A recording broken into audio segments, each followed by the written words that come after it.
Hi, my name is Jeremy Clark, Executive Director of Grace Ministries International, and it is a real privilege to have another intercontinental interview. And from Nicaragua, we have Emiliano Raquel, and then also Malawi, we have, hello, Emiliano Raquel. We also have in Malawi, Givemore and Sylvia. So thanks, guys, so much for joining me and sharing a little bit about your lives in ministry. Givemore and Sylvia, you are in Malawi, and how long have you been there? I've been close to 7 years now. I've been here since 2013. My family has been here since 2014.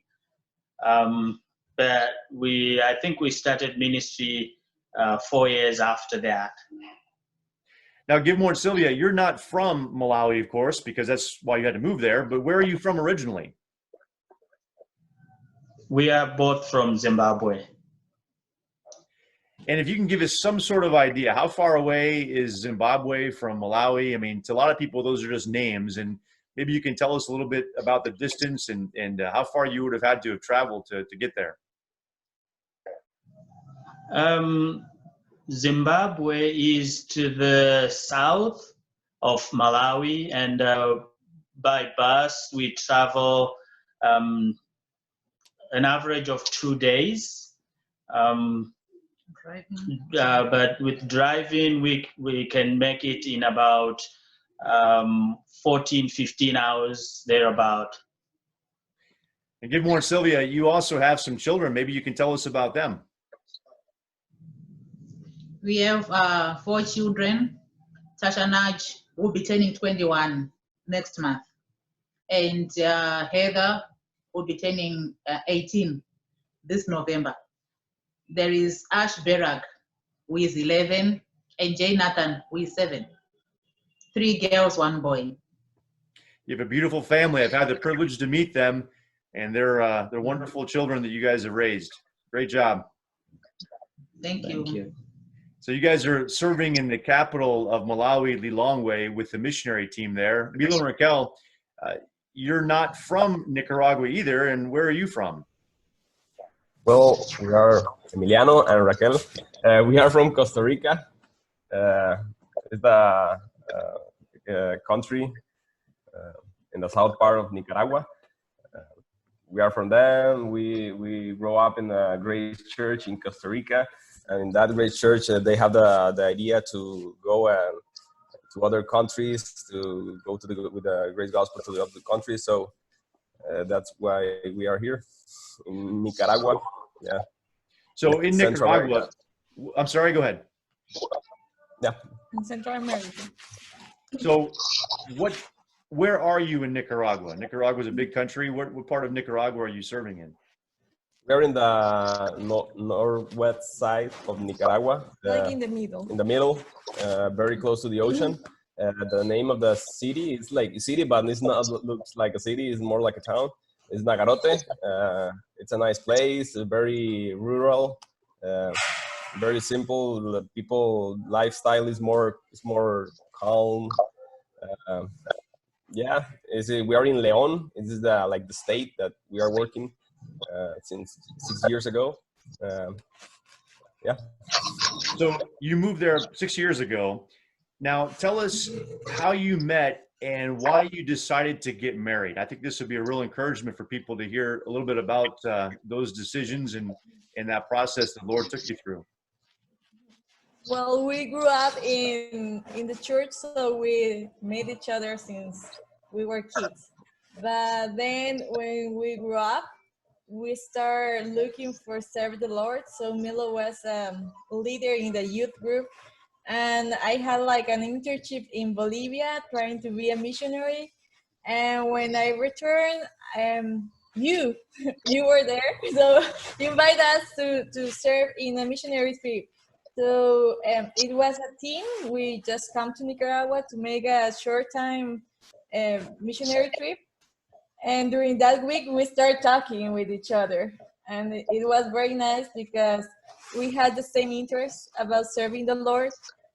And that's how we start thinking like, maybe this works because both of us want to serve the Lord together. So we start praying for that. And like some months after that, we start dating. No, I think that's great. And the thing is that I want to point out is that you know, when young people are looking to get married, you really have to look for someone that wants to serve the Lord and has the same values that you do and the same goals in life, and that's what's going to make a successful marriage and also successful ministry. Give more in Sylvia. There in Malawi, you've been there since about 2013, 2014. You were sharing. Tell us about your ministries there in Malawi. And there are lots of them. There are lots of things you're involved in, but I know things have slowed down a little bit since the coronavirus has affected you know, different ministries around the world. But tell us what you're involved in and what you're doing there in Malawi. Quite a number of ministries, so to speak, but as for me, I'm involved with counseling at the hospital, our main hospital here in Lilongwe in Malawi, where cancer patients are treated, but more specifically the kids department. That's where I'm involved in to help with palliative care ministry, where we together with the hospital staff help them go out and offer the spiritual counseling, giving hope to the parents and guardians of those kids who are suffering of cancer.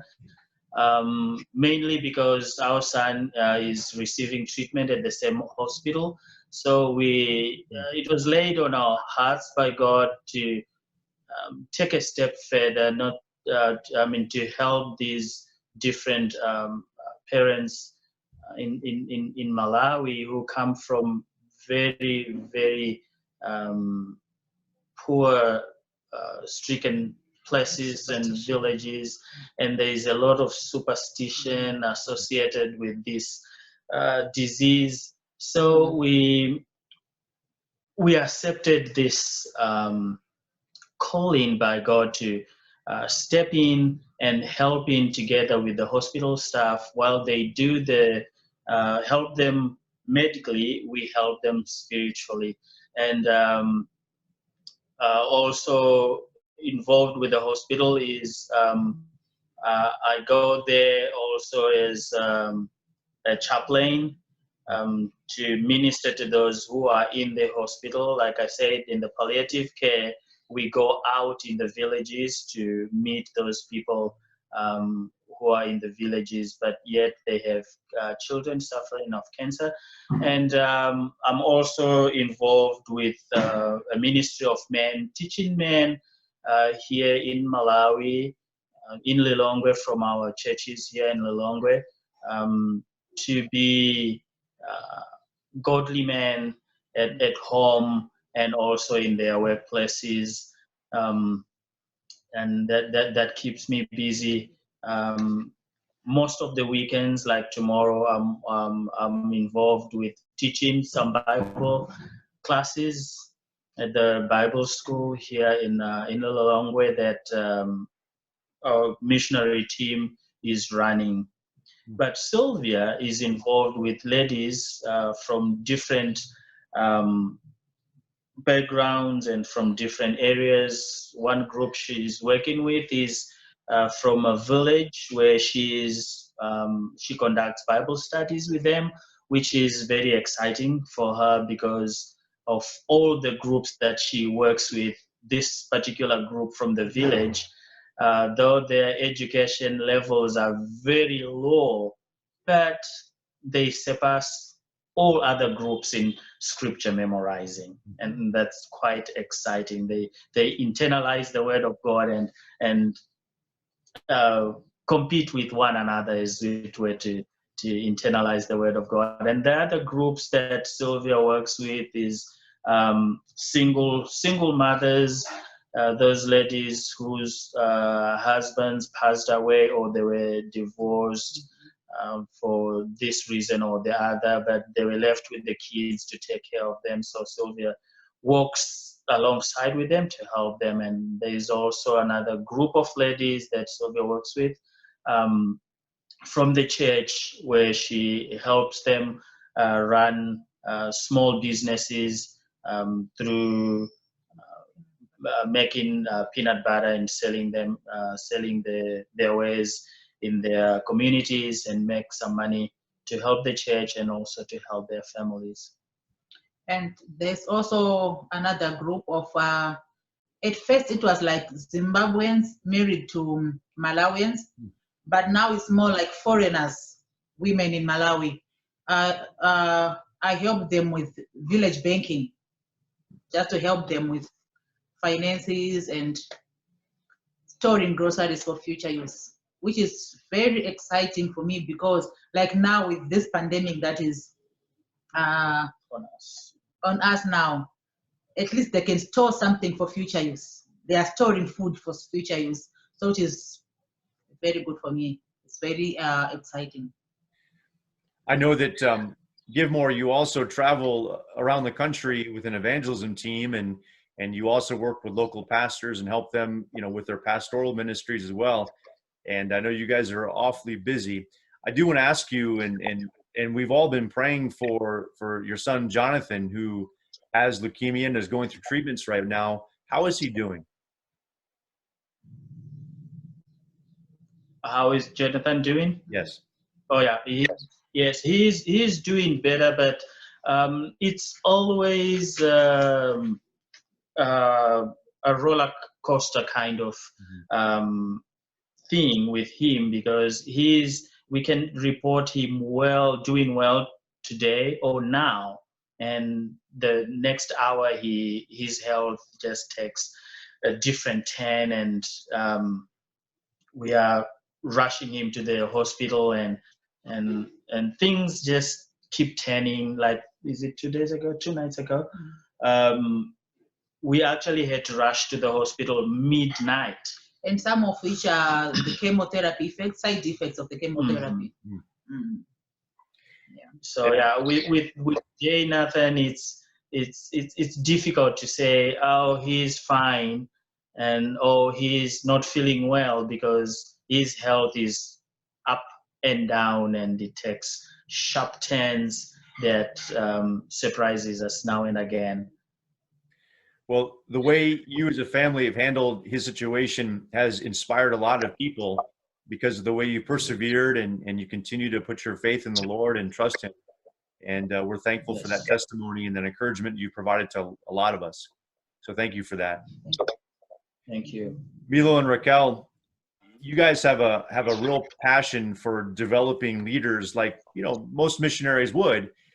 Maybe you can describe your process or your methodology for developing leaders there in Nicaragua. How are you going about that process? Yeah, well, that was our first goal that we have here in Nagarote. When we came here, we start to make relationship with people, very intentional relationship. I mean, when we met people, we tell them, hey, we want to share you about the gospel, about the grace of God, about Jesus. We want that you can have a very real relation with God. And then we say like, hey, our intention is not only that you know about the Bible. We want that you be more involved. Can you serve? That you can learn more and more deep, with the goal that you can be a leader, or you can be a person who share this with other people here. That we always start to make relationships with that goal, and people know that. Some people are like, no, we don't want that, but most of them they say like, hey, I wanna try it, and we decide to. Our principal activity here is the discipleships, one-on-one discipleship. It's very good because we can talk with the people about questions that you have about the Bible, your personal life, what troubles or what things are struggling in your life, and it's more they open their hearts, and for sure, we have the Bible Institute. It's not a big Bible Institute. It's only about 5 people. But the thing is, we have the goal to start. We start the Bible Institute with these 5 people, and we want to finish to prepare these people. And our goal is when these people is ready, we can move to other country, to other place from Nicaragua maybe, or other country, we don't know. And these people can be the leaders from the local church here. And yeah, that is our goal. But for sure, we always think about this, and we say like, hey, we want to do it in 7 years or less. But I mean, always this is slow. Maybe people that we started, they leave, or people are growing but very slow that we imagine, and the political situations in the country and the health situation in the world. I mean, it's slow, but this is our principal goal here, and we do the Bible Institute, and we have different ministries that they can serve in the different ministries, and we in this moment we are watching how are they leader the different groups. So it's good. It's slow than we imagine, but I think God is guiding us, and it's very nice. Something that was very good is that most of the people that we are investing there, they were new believers when we start with them. Mm-hmm. So it was very good that we can develop their doctrine, Mm-hmm. their principal beliefs about what is God and what's the Bible and who's God and everything. So they have been growing with a good doctrine, with a good foundation. Bill and Raquel, what is the name of your church? And maybe you can explain the meaning of that name. And then also tell us what kinds of ministries and outreaches that the church has into the community there in Nagarote. The name of the church is Arraigados in Spanish. That means rooted, rooted in English. And the reason is because Colossians 2:6-7. And it says like when you believe in Jesus, that's how your life needs to be, like rooting in Him. So we want to keep going like deeper in their relationship with God, not just the nice thing about Christianity. Yeah, superficial things. Yeah, we want to go deeper. Yeah, the different ministry that we have is we have a ministry from kids. We have ministry for youth. We have youth groups, 2 youth groups. We have a Bible Institute. We have a worship service. Yeah, that is the principle that we have. We have a different. We sometimes do. For example, in this moment, we are doing a soccer league, and we have sometimes different social activities to reach the people, to the church. And yeah, that is the principal activities. But I mean that what we like is that the people look us and look that we are an open church for them, and they understand that we are a little different. We are not like the other churches. We have something different. I think I hope that is that they can see the grace of God in between of us. So. No, I've visited you guys several times, and you certainly do have a different kind of ministry. And I think that all of us can attest that one-on-one discipleship and building those relationships individually are where we're going to see maybe even most of our fruit. Givemore and Sylvia, you just talked about Jonathan and the struggles that you guys have had as a family, and he has had over these last several years. But you turned that difficulty into an opportunity to serve. And Givemore, you've already talked about working there in the hospital as a chaplain, and you also have a ministry where you've been able to meet some needs, physical needs of the people, the families of the patients there in the hospital. Maybe you can tell us more about that ministry that you've been able to develop just because of Jonathan's situation. Yeah, because we have stayed in the hospital, in the local hospital, with our son for 2 weeks straight. At one time, a month.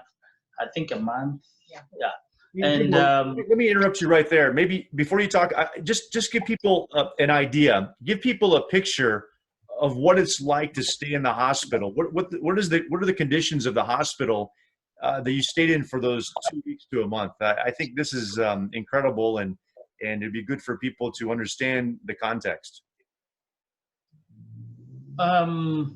It is not a place that anyone would want to be found in such a situation, which is found in our local hospitals. First of all, they wouldn't allow any kid to be there without what is called a guardian, someone who would be with them 24 hours to take care of the child. And usually because in their homes, many of these people come from places that are maybe 200 or 300 kilometers away from the city, and they come from a typical village. And most of the times, if 3 or 4 people travel to the hospital with one person taking care of this child, they will all live in the hospital. So in the same ward with the sick kids and any other guardian. So the ward that Sylvia was with our son, they had 16 beds, and those beds, instead of having one patient per bed, they would sometimes have 3 or 4 kids on one bed. So you would multiply maybe 3 or 4 kids per bed by 16, and In a room. in one room, and those are not large wards. And in that one room, you have one kid with 2 or 3 guardians staying with that kid, and they are sleeping in the same ward. So the kids will sleep on the beds, and the guardians would sit or sleep on the floor. So when the nurses or doctors come to help the kids, they jump over the guardians, and there is chaos in the hospital. And one of the things that the Lord actually opened our eyes to observe was that there is, with these so many people in the world, they have virtually no food to eat. No beddings. No beddings. So the food that is allocated for the kid, which is usually a bowl of porridge, usually a meal a day, one, which is a bowl of porridge. And these 2 or 3 other guardians would take turns with even one silverware, one spoon, feed the kid, feed this one, and this one takes over, feed themselves, and taking turns like that. And it was a situation that we said, God, how can we step in and help? And so the birth of that ministry, where we every month go with groceries that would help these people at least have a decent meal a day, apart from what the kids are taking, some nutritious food, and also for the kids a nutritious dish for the child, and also something that would be given to the guardians, something that the hospital staff has welcomed, and even those people who stay in the hospital for a long time, it's something that they count on each and every month. Now, I know that you guys have been raising funds for this project, and people can find that project on our website, gracem.org, on the projects page. And this is a great way that people can help you, even sharing about Christ with these families, because you're not only sharing with them a meal, but you're also providing them a way to be able to hear about the message of Christ. And that's just one way that you've been able to use the situation to bring honor to God through this all. Even though you could easily just focus on yourselves, you're looking to other people. Now, also, Gilmore and Sylvia, because of your son's condition, he's at high risk. And so during this time with this new coronavirus that's has spread around the world, your family and your lifestyle has changed, or your lifestyle has changed a little bit. And you've even been able to take on some new ministries as you guys have responded to this pandemic. Maybe you can explain that as well. Oh, since our son is at high risk because of his condition, we've limited our going out, which means that even ministry-wise, we used to meet a large group of people, like the women in Ngara, where I always go, but we've limited that because of his condition. So what we are doing now is, there are people that, like in Ngara, where I was teaching the ladies, there are leaders there. With at least they can teach other ladies while I'm not even there with them. So we've limited to going out and people coming to our house because of his condition, and also for Give More's men's ministry. Mm-hmm. Yes, limited as well because of the boy. Yeah. And also a couple of weeks ago, Sylvia and her girls sew some face masks to go and distribute in the vegetable markets here in Lilongwe. We distributed to 2 markets.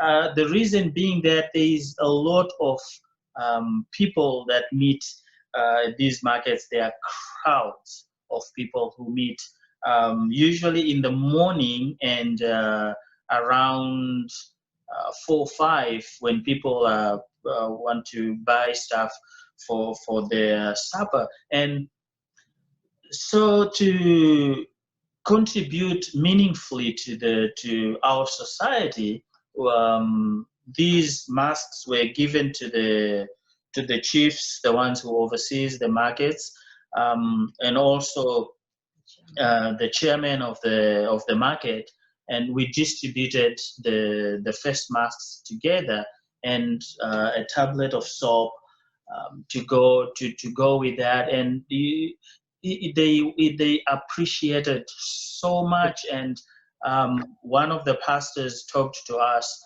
soon after that the member of parliament of government who oversees that area wants to meet us personally and to say thank you for that, and also if we could sow some more of these and distribute in the markets. And a couple of days later, if not three, I think 3 days later, there was a memo that was sent by the Ministry of Health telling all the markets to, those who sell in the market to put on face masks, right, and also to provide soap for the people who come and buy from them. And we were so thankful to God that we did this, and this is something that that is meeting a need that the government also is seeing. And with that, with those masks, we sent in, I don't have any clothes, but we sent in a couple of scriptures to, with those masks and a tablet of soap, and also we were allowed to share Christ in these markets. And these are captured audiences, if you like, because they are there in the market, and whatever we were saying, everybody was listening, and it was a great opportunity that the Lord gave to us. Yeah, you guys have a heart for evangelism, and we're so thankful for that, and the way you use that desire and passion to really share about God and to make Him known. Milo and Raquel, it's interesting. You're from Costa Rica, and Costa Rica has been shut down almost completely, and it looks like from the statistics they've only had maybe 10 deaths from this latest coronavirus.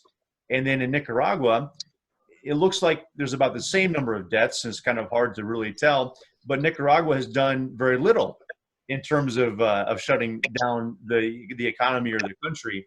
And that's just one difference between the two countries. And even though they're neighbors, Costa Rica and Nicaragua are very different culturally. Maybe you can share some of the differences that you've noticed, coming from Costa Rica and moving to Nicaragua. What are some of the differences that you experienced and you observed when you moved? Maybe everything starts because the historic difference. Yeah. Because Nicaragua has been a country with a lot of political problems during years and natural disasters too. And Costa Rica, by difference, they decide to keep the army. Remove the army. Remove the army? Yeah. And they decide to invest that in education. Mm-hmm. So since a lot of years, the people is more educated and they have developed the economy more than in Nicaragua. So Nicaragua is a poorest country than Costa Rica. And you can see, like 2 years ago, we have a big crisis here in Nicaragua. And with the army outside, the people need to be inside of their houses. Everything was complete disorder. The people steal all the food from the supermarkets, things like that. And in Costa Rica, for example, with the coronavirus, we have one of the best health security in Latin America. Right. So that has been very good for the country. But here, because of the political situation, like 2 years ago, the country is in a big economical crisis. So the position of the government is that they cannot close the economy. The people will die of hunger if they close something. So what they are trying to do is to hide the information and not say that the real cases. And what the people do is that they share the information in Facebook, in social media, to say, okay, here is people that is dying. Even here in Ayarote, we know people that is dying with coronavirus. And the people, they don't trust in the health here in the hospitals or anything like that. So they decide to stay in home. For them, it's better to stay in home than to go to a hospital, because they know what to expect in a hospital, that is not a very clean place. Sure. They will not receive a good attention, so they decide to stay in home, and because of that, many people is dying too. Yeah. But Go ahead, Milo. but we think that we are in a little the same. The government, what the government says is, okay, guys, we need to live with this. We will not take any measure because we don't have any kind of measure. Staying home is not a solution. Right. So let's continue working. And I understand that. Yeah. In some point, I understand that in this country, why are they doing that? And that is a good opportunity to continue working with the people. In some point, we can go out, we can continue doing ministries. So it's in some point we are good with that. And I mean, it's very what we do is to try to take some measures. Sure. Yeah, that is all. No, the reality is when you shut down economies, people are going to die from other reasons too, because of hunger or because there's no food getting to people, or transportation is closed. So there's lots of effects that are very negative from just shutting down an economy. So yeah, Nicaragua's in a very difficult position. Milo and Raquel, you have this church plant in Nagarote. You're building a leadership team, but you're not just looking at Nagarote as the place to build this big church and to have all these people come and to have this huge ministry, but you're also looking to expand the ministry in Nicaragua, but you're also looking to Honduras. And maybe tell us about those future plans, as you look even towards Honduras and and the next country up north in Central America. And what does that look like? And what are some of your plans and goals? Yeah, the reason because we want to go to Honduras to start to make trips, meet people. Well, we already met people there. The reason is because in Nicaragua we have our residence or visa from Nicaragua, and Nicaragua and Honduras have a special relation about borders. So it's very easy to go from Nicaragua and go to Honduras. It's very easy. You don't need a visa. You don't need nothing. You don't need sometimes you don't need a passport. So it's easy. It's easy to go there. So the reason is we are very close. We are from our home. We are at 3 hours from Honduras. It's very close to get there. The border is not a big deal. It's easy to go there. And yeah, it's a country that is a little different. It's a little more violent. Right. In some parts, not for sure, not in all the country. In some part of the country where it's more populated, it's more dangerous. But it's a nice country. We like a lot of this country. It's a little more developed than Nicaragua, but yeah, more violent. Yeah, and the reason is because we have some contacts. We have some people that want to know more about Jesus, about the grace of God. So it's a good opportunity. I mean, yeah.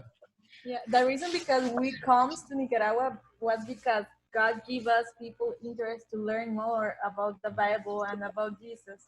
And now that's what we're feeling in Honduras too. We have a lot of contacts that they're always talking with us, and other contacts in Nicaragua too. So we have friends in many cities far from here, far away, like 3 hours, 2 hours. And so we have been in a discipleship by internet or going when we can, but they really want to learn more and more. So we're thinking that in one moment we want to move there, or to send other Nicaraguans to move there and develop a ministry there. So we're praying for your team, and as your team grows, and that you guys can expand the ministry outreach in Nicaragua, but also go to Honduras, and we're excited about that. Give more, and Sylvia, you're also looking beyond Malawi, and you are ultimately going to go to Mozambique, and so when are you planning to go to Mozambique to work in that church planting and evangelism ministry there? Our plan is certainly going to Mozambique next year, but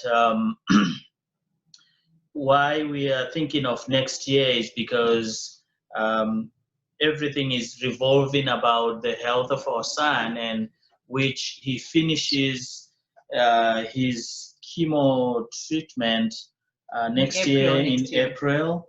And soon after he finishes, he is not taken off the chemo completely. He's going to need about 2-3 months where they will observe him as to whether or not the cancer was completely healed, or it's resurfacing or anything like that. So that will keep us in Malawi for that long, but certainly next year, nearly the end, we should be in a good position to move to Mozambique. But we've been going there for the past year and other year for evangelical trips, seminars, and reaching out to the Mozambican people. So we've been going there last year for short-term trips. But for moving there, that's what Gitmo is talking about now. Yeah, you've taken a similar approach to Milo and Raquel, and the idea of making survey trips and visiting, and we thank you both for your ministries, Milo, Raquel, Give More, and Sylvia, for your testimony, for your investment in others, and just your selfless lives and your devotion to Christ. And thank you so much for sharing today a little bit more about who you are and how you're serving the Lord. And it's been great to talk to you guys. Thanks so much. And you guys have a wonderful day. Thank you. Have a nice day. Have a nice day too. Thank you.